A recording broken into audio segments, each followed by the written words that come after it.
porque a serva dela já estava batendo de frente com ela, ela quis até tirar o lugar dela, porque ela tinha dado a luz para Abraão e ela não tinha conseguido aí. Mas por conta de quê? De precipitação.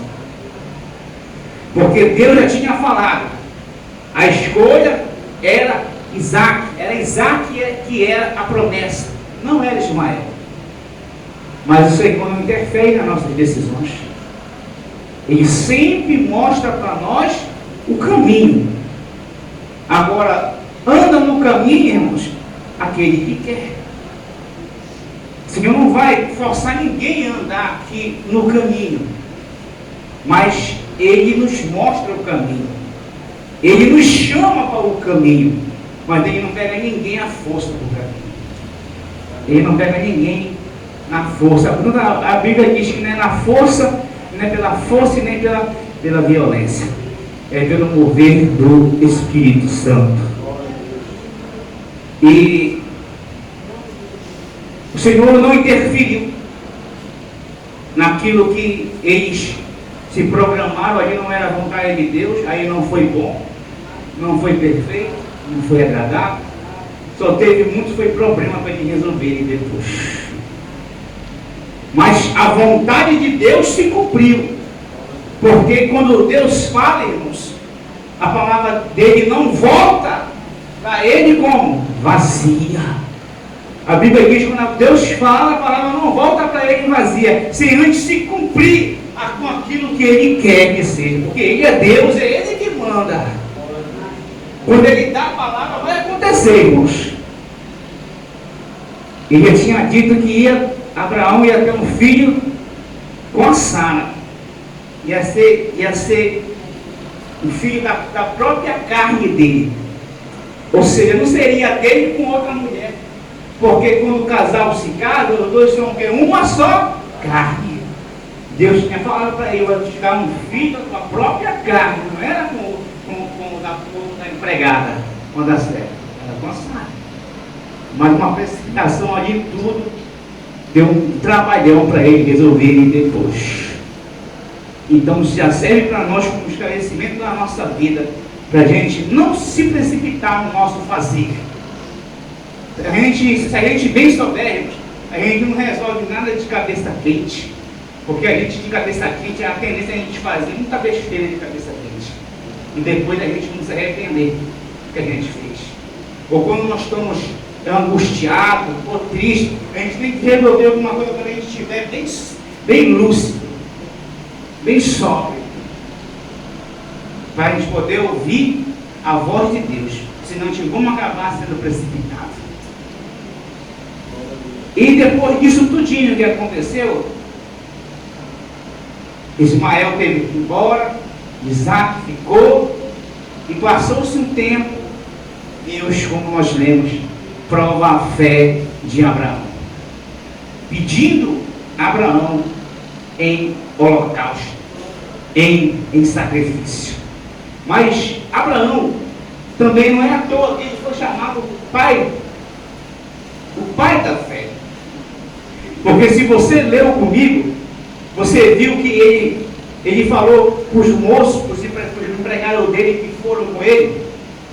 O que foi que ele falou para eles? Nós vamos ali, olha só, Abraão já sabia quem era que Deus tinha falado que ia ser o sacrifício, que era o filho dele. Mas ele não acreditava no favor de Deus.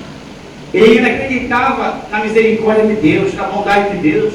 Porque o que foi que ele falou? Ele falou para os moços dele: nós vamos ali, e depois que a gente estiver adorado, nós vamos voltar aqui com vocês. Então o tempo de voltar porque nós, ou seja, ele e o filho.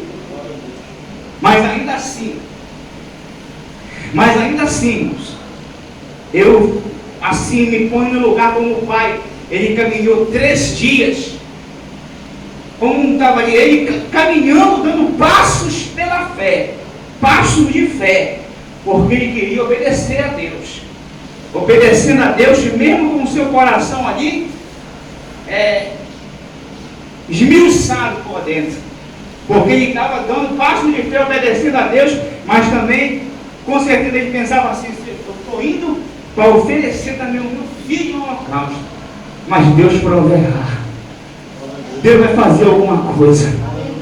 Isso não vai acontecer. Sabe por quê, irmãos? Aquele filho era uma bênção de Deus. Filho é bênção de Deus. A Bíblia diz que os filhos são a herança do Senhor, irmãos. O pai e a mãe, ele nunca devem amaldiçoar os seus filhos.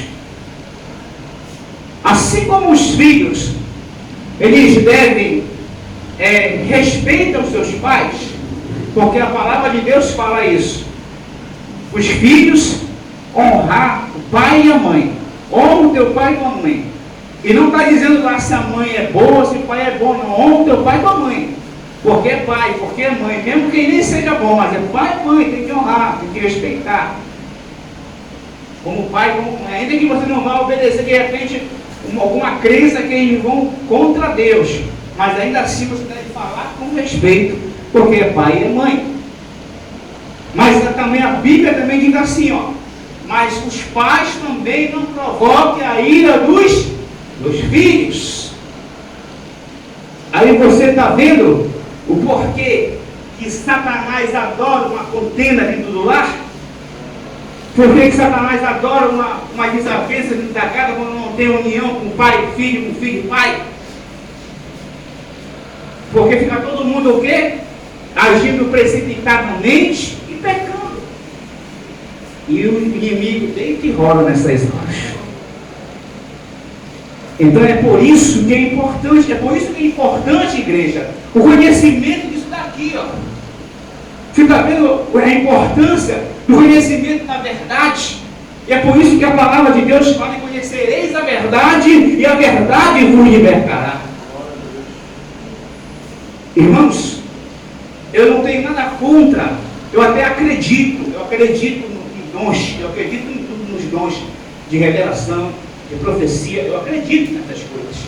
Essa obra aqui, essa igreja, aqui o senhor que morava ali na frente, ele disse que uma moça, uma missionária, conversando com ele aí na frente, ela olhou para o muro, como se era um muro só, e disse que ela viu um muro abrindo uma igreja, aqui eu não tinha nem vindo para cá ainda. Não tinha nem vindo para cá. Então, foi alguém que Deus usou em visão, em profecia.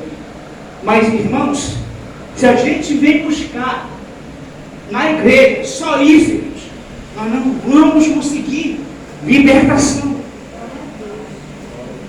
Não vamos conseguir libertação. E às vezes tem mais uma coisa ainda. Aí a gente vem, irmãos, a gente deve fazer isso. É nosso dever fazer isso. Vir orar por libertação dos nossos familiares. Orar por libertação dos nossos parentes. Mas também a gente tem que olhar para dentro de nós. A Bíblia diz para a gente analisar nós mesmos. Isso não é só nação terceira, não. A análise deve ser todo o tempo da nossa vida. Se nós, como precisamos também de uma libertação.